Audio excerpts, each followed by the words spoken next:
हमने टीवी पर बहुत मूवीज या शोज में विलेन, क्रिमिनल्स, डेविल्स को सजा के रूप में फांसी, पत्थरबाजी या जला देना जैसी तरीके की पनिशमेंट्स या सजा मिलते हुए देखा होगा। आपको ये सब सुन के दर्द महसूस तो होता होगा कि कैसे इन लोगों को इतनी तकलीफ होती होगी। लेकिन आपको बता दे, ये सब तो कुछ नहीं।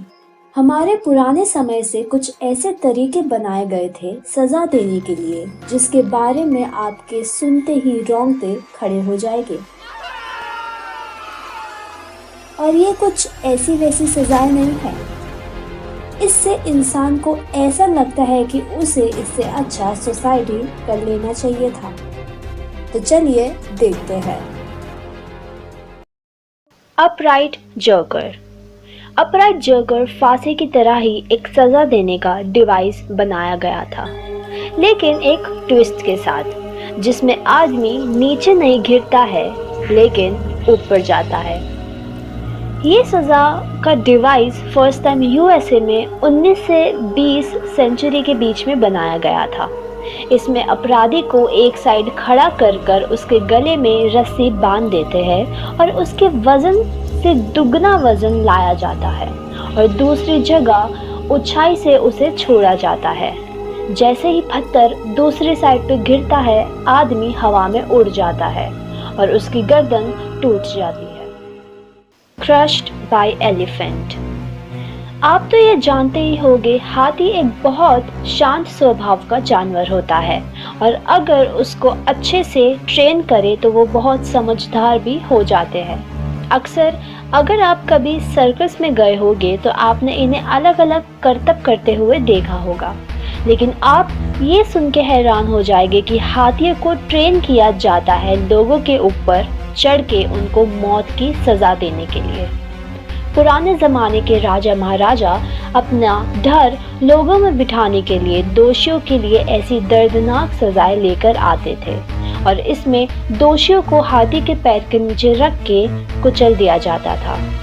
ये सजा युद्ध में पकड़े जाने वाले सैनिकों, युद्ध अपराधियों को दी जाती थी। Blood eagle. वाइकिंग्स के बारे में आप लोगों ने सुना होगा। इस नाम का एक शो भी बना हुआ है। ब्लड ईगल वाइकिंग्स का सजा देने का एक तरीका है जो सुन के आप लोगों को एक कहानी की तरह ही लगेगा। ये बाज ईगल सजा में कुछ ऐसा होता है कि मुजरिम को जिंदा बांधकर उसकी कमर यानी कि पीठ खोल दी जाती थी और वो कुछ इस प्रकार खोल दी जाती थी कि वो एक पंख की तरह दिखे। उसकी स्किन खोल के उसकी रीढ़ की हड्डी होती थी, उसे कुल्हाड़ी की मदद से उसको अलग कर दी जाता था। इतना करने के बाद भी वो इंसान जिंदा तो रहता था, लेकिन जब वो बेहोश होने की हालत में जाने लगता था तो उनके जख्मों पर नमक का पानी डाल दिया जाता था।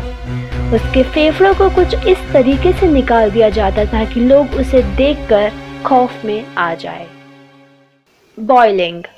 आपने पानी तो उबाला ही होगा, तो सोचिए अगर आपने उस उबलते पानी में अपना हाथ डाल दिया या गलती से वो पानी आपके ऊपर गिर जाए तो आपको कितना दर्द और तकलीफ महसूस होगी। ये एक ऐसी ही सज़ा पुराने समय में मुजरिमों को मिला करती थी, जिसमें एक बड़ा सा कंटेनर या पॉट लिया जाता था और उसमें पानी या तो तेल या तो वैक्स ऐसी चीज़ें डालकर उसे बॉयल यानी कि गर्म किया जाता था और मुजरिम के कपड़े उतार कर उसको उसमें डाल दिया जाता था। हेनरी VIII के ज़माने में ज़्यादा से ज़्यादा एक मुजरिम 2 घंटे तक के उसमें रखा गया था और फिर वो मर गया था।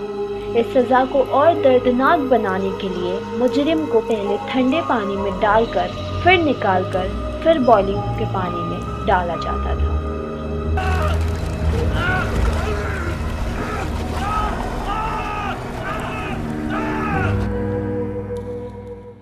लिंची।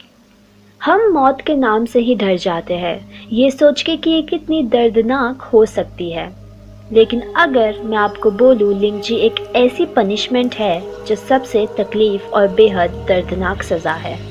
लिंची एक सज़ा का तरीका है जो चाइना में चलता आ रहा था और इस्तेमाल किया जाता था गुनहगारों को मौत की सज़ा देने के लिए, और 1905 में इसे बैन कर दिया गया था।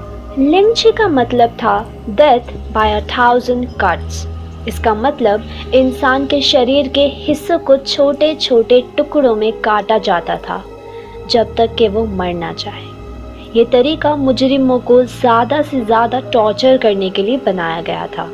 इस पनिशमेंट को 3 हिस्सों में किया जाता था। सबसे पहले मुजरिम को एक लकड़ी के खंभे से पब्लिक के सामने बांधकर उसके शरीर के छोटे छोटे हिस्सों में उसका मांस काटा जाता था, जो कि सिर्फ मुजरिम के ब्रेस्ट और थाइस के पास से काटा जाता था। उसके बाद उसके शरीर के अंगों को काटा जाता था, उसके कान, नाक, प्राइवेट पार्ट्स, मुजरिम के दिल पर मारा जाता था। आखिरकार उसकी मौत हो ही जाती थी। वही बार जिन मुजरिमों ने कम गुनाह किए हो उनको थोड़ा दर्द कम दिया जाता था। दर्द कम करने के नाम पर उनको अफीम दी जाती थी।